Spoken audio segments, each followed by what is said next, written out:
Bab 24 Meminta Maaf. Di arena penentu hidup, Ronald berbaring dengan diam, sementara darah masih terus mengalir dari tenggorokannya. Suasana di sekeliling sangat hening. Mereka awalnya mengira bahwa ini adalah pertarungan besar. Namun, tidak ada yang menduga bahwa pertarungan ini akan berakhir begitu saja. Dengan satu tebasan, Ronald bahkan tidak bisa mengadang satu tebasan dari Sander. Terlepas dari perasaan terkejut, lebih banyaknya adalah perasaan semangat. Kultivator pedang. Ternyata, di dalam Akademi Guanxuan terdapat kultivator pedang. Fandi menatap Ella dari atas pilar batu, lalu berkata sembari tersenyum, adik menyembunyikannya dengan sangat baik. Ella tidak berbicara. Dia juga tidak menyangka bahwa Sander akan langsung menebaskan pedang sehingga membocorkan identitasnya sebagai kultivator pedang. Apa yang dipikirkan Sander? Setelah berpikir sebentar, Ella berkata dengan suara pelan, apakah kamu ingin memberitahu semua orang di hadapannya bahwa tunangannya sangat unggul? Setelah berkata demikian, Ella tersenyum sambil menggeleng. Dasar bocah. Terlihat jelas bahwa sebagian alasan dari tindakan Sander adalah karena ini. Dia sedang memberitahu orang luar untuk jangan memiliki pemikiran terhadap Grace lagi. Saat ini, William yang berdiri di samping mendadak muncul di arena penentu hidup. Dia tidak berkata-kata, melainkan menggendong jasad Ronald dan menghilang di langit. Ella melihat kepergian William dan tidak berbicara. Di sebelahnya, Nanda berkata, tenang saja, dia tidak berani bertindak sembarangan. Ella mengangguk pelan, lalu berbalik untuk pergi. Orang-orang di lokasi mulai bubar. Perihal terkait Sander adalah kultivator pedang segera menyebar di seluruh Akademi Guanxuan. Kultivator pedang. Jumlah kultivator pedang di seluruh negara N sangatlah sedikit. Saat ini juga tidak ada seorang kultivator pedang pun di Akademi Guanxuan. Namun, kini muncul seorang. Oleh karena itu, Sander menjadi topik populer dan didiskusikan oleh banyak orang di Akademi Guanxuan. Sander membawa Grace ke tengah awan. Keduanya duduk di atas pedang Hangdao. Di ujung penglihatan keduanya, matahari berwarna merah perlahan-lahan naik, sementara lautan awan mengambang di sekeliling. Grace mendadak bertanya dengan suara pelan, kenapa membocorkan identitasmu sebagai kultivator pedang? Sander menjawab sambil tersenyum, dulu tidak kuungkapkan karena takut akan menjadi target dari orang-orang yang berniat buruk. Kini, aku sudah tidak takut. Tidak takut. Grace menoleh dan menatap Sander. Beberapa saat kemudian, dia berkata sambil tersenyum cerah, apakah kamu tahu apa pesona terbesar pada dirimu? Sander melihat ke arah Grace. Grace memalingkan wajahnya dan melihat ke ujung langit, lalu berkata dengan suara pelan, percaya diri. Sander bertanya dengan bingung, percaya diri? Grace mengangguk dan berkata, aku sangat menyukai rasa percaya diri pada dirimu. Sander berkata sambil tersenyum, faktanya, ada satu alasan lagi terkait kenapa aku menghunuskan pedang. Sambil berbicara, dia menoleh dan memandang ujung langit seraya berkata, aku ingin memberitahu semua orang bahwa orang yang kamu sukai sedikit pun tidak buruk. Grace menyahut dengan suara pelan, aku tahu. Sander tersenyum kecil dan tidak berbicara lagi. Keduanya duduk di atas pedang Hangdao sambil memandangi ujung langit. Di salah satu aula besar Akademi Guanxuan. Fandi beserta para guru Akademi Guanxuan berkumpul di tempat ini. Fandi menatap Ella yang duduk di bawah, lalu berkata sembari tersenyum, adik Ella, kamu benar-benar menyembunyikannya dari kami. Semua orang melihat ke arah Ella, lalu tersenyum sambil menggelengkan kepala. Memang benar, tidak ada yang menyangka bahwa Sander adalah seorang kultivator pedang. William sedikit memejamkan mata dan tidak berbicara. Ella berkata dengan tenang, anak itu sangat berwaspada. Dia khawatir begitu identitasnya sebagai kultivator pedang terungkap, orang-orang yang berniat buruk akan menargetkannya. Fandi mengangguk pelan dan berkata, pemikirannya tidak salah. Tenang saja, Akademi hanya akan merasa senang tentang identitasnya sebagai kultivator pedang, tidak akan mendambakan warisan teknik pedangnya. Akademi Guansuan negara N kita memang tidak sekaya dunia atas, tetapi kita tidak akan melakukan sesuatu yang akan mencelakai murid sendiri. Ella mengangguk pelan. Aku paham.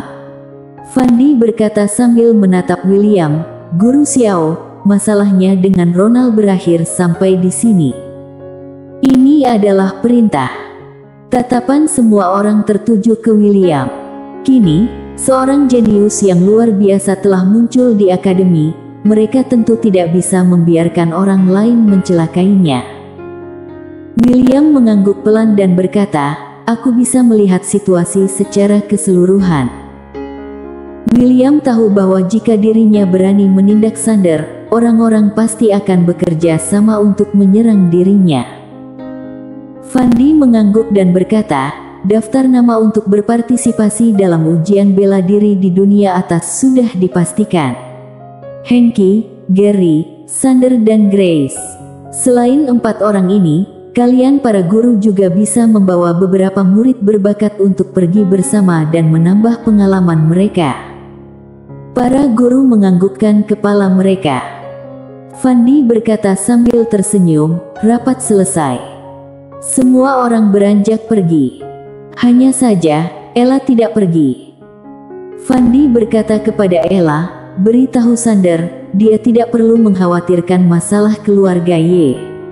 Mulai saat ini, Akademi akan melindungi dia dan juga keluarga Ye.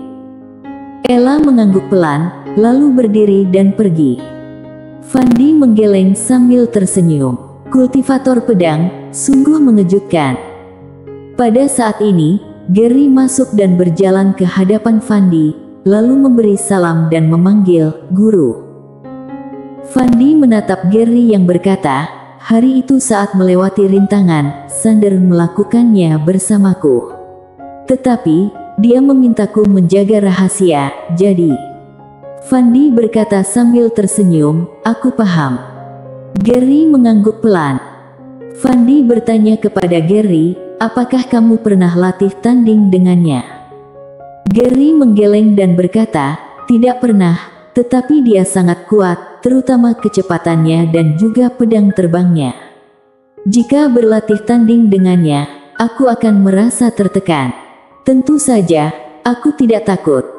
Fandi berkata sambil tersenyum, kamu dan dia sama-sama tidak berminat untuk menjadi murid utama, benar? Gary mengangguk dan menyahut, benar. Fandi menggeleng, lalu berkata sambil tersenyum, sudah kuduga, apakah kamu tahu aku awalnya ingin menjadikan siapa sebagai murid utama? Gary berkata seraya menggeleng, tidak tahu. Fandi berkata, Ronald. Gary sontak tertegun. Fandi berkata dengan suara pelan, jenius dan murid berbakat yang sesungguhnya tidak akan tinggal di negara N. Kalian butuh panggung yang lebih besar. Kamu, Sander maupun Grace, bakat dan karakter kalian bertiga sangat baik. Setelah pergi ke dunia atas, meski kalian tidak mencapai prestasi yang baik, akademi di dunia atas tetap akan mempertahankan kalian.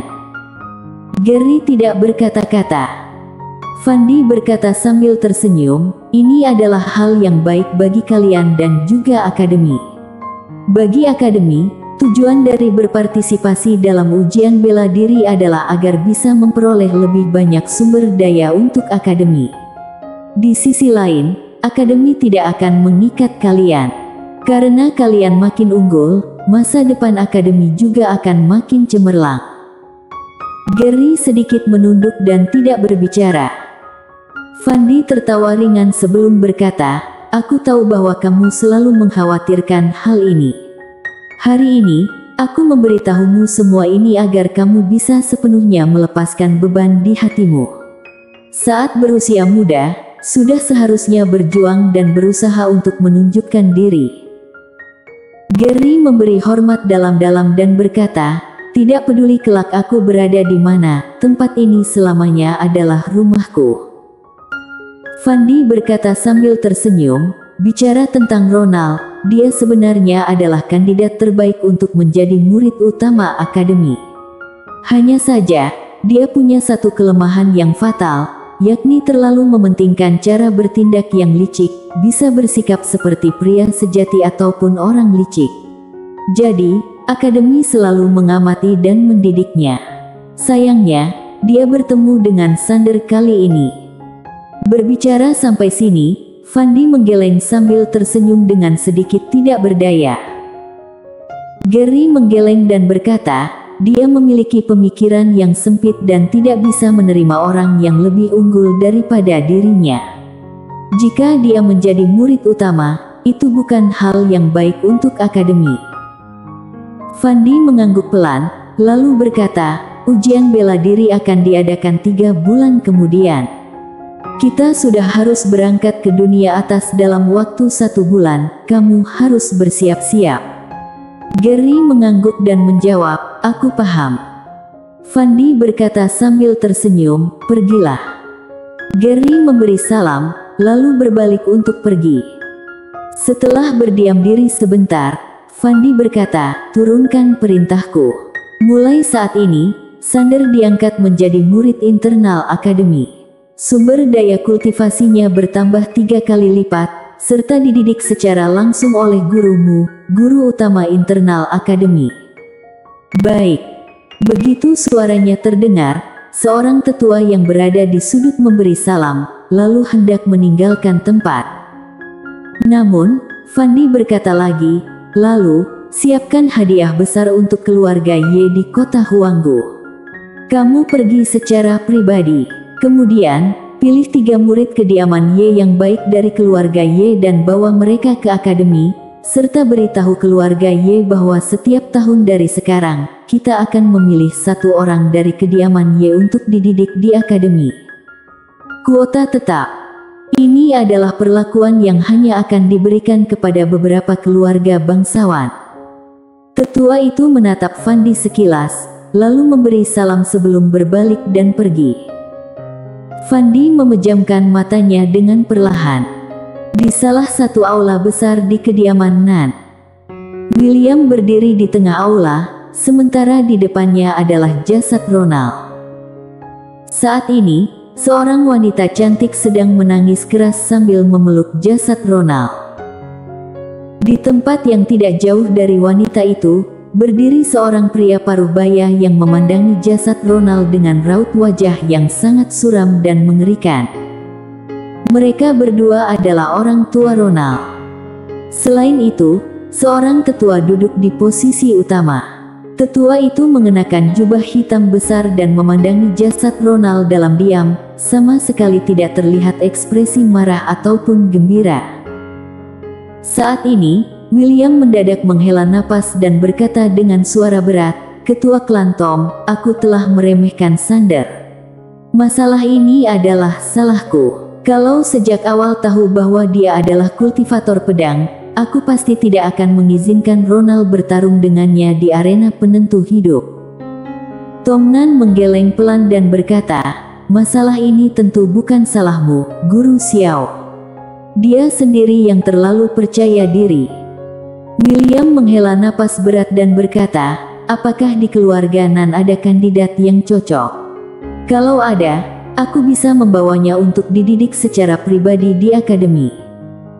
Tom berdiri, lalu menangkupkan tangannya seraya berkata, terima kasih. Setelah berkata demikian, dia segera berkata, Indra. Begitu suaranya terdengar, seorang pemuda berusia 15 atau 16 tahun berjalan keluar. Dia melangkah dengan cepat ke hadapan William, lalu memberi hormat dalam-dalam. Salam kepada Guru Xiao. Gary mengamati Indra Nan sekilas, lalu mengangguk pelan dan berkata, boleh. Indra langsung berlutut seraya berkata, salam kepada Guru. William mengangguk dan berkata, pergi ke akademi bersamaku besok." Setelah berkata demikian, William berbalik dan meninggalkan tempat. Setelah William pergi, wanita cantik itu mendadak berkata dengan histeris, "Ketua klan, kamu harus membalaskan dendam Ronald. Kalau Sander tidak mati, aku..." "Diam!" Tom tiba-tiba berteriak dengan marah, membuat wanita cantik itu terkejut. Tom berkata sambil menatap wanita cantik itu lekat-lekat, "Kalau berani mengungkit tentang balas dendam lagi, aku akan membunuhmu sendiri." Wajah wanita cantik itu penuh dengan perasaan tidak percaya. Tom berkata sambil menghela napas, "Dia adalah kultivator pedang, berarti dia memiliki warisan teknik pedang. Dengan kata lain, di belakangnya kemungkinan besar terdapat petarung ulung yang misterius. Terlebih lagi, saat ini dia adalah kultivator pedang dengan kekuatan tempur yang mengerikan. Akademi Guanxuan pasti akan mengembangkannya dengan sepenuh hati. Sekarang, kalau keluarga Nan berani membalas dendam terhadap Sander atau keluarga Ye, keluarga Nan akan mengalami pembantaian." Wanita cantik itu berkata dengan suara bergetar, "Lalu, apakah masalah ini dibiarkan begitu saja?" Tom memejamkan matanya dengan perlahan, lalu berkata dengan suara pelan, "Sekarang, kita bukan harus berpikir tentang membalas dendam, melainkan harus berpikir apakah dia akan membalas dendam terhadap keluarga Nan." Berbicara sampai sini, dia berkata kepada Indra, "Ingatlah, setelah tiba di Akademi Guanxuan, jangan menunjukkan niat permusuhan kepada Sander, sedikit pun tidak boleh ada. Kalau bertemu dengannya, pergilah sejauh mungkin. Kamu cukup belajar dan berkultivasi dengan baik, jangan mengurus hal lain." "Paham." Indra mengangguk. "Paham." Tom menoleh lagi ke tetua yang berdiri di sudut di sebelah kanan dan berkata, "Kamu pergi ke kediaman Ye dengan membawa hadiah besar, bilang kejadian di Gunung Selatan waktu itu adalah kesalahpahaman. Keluarga Nan yang telah salah paham terhadap Tuan Muda Sander. Kita sudah menyelidikinya, kematian Siska sama sekali tidak berkaitan dengannya. Sudahlah, aku akan pergi meminta maaf secara pribadi agar terkesan lebih tulus." Semua orang tidak bisa berkata-kata. Bersambung.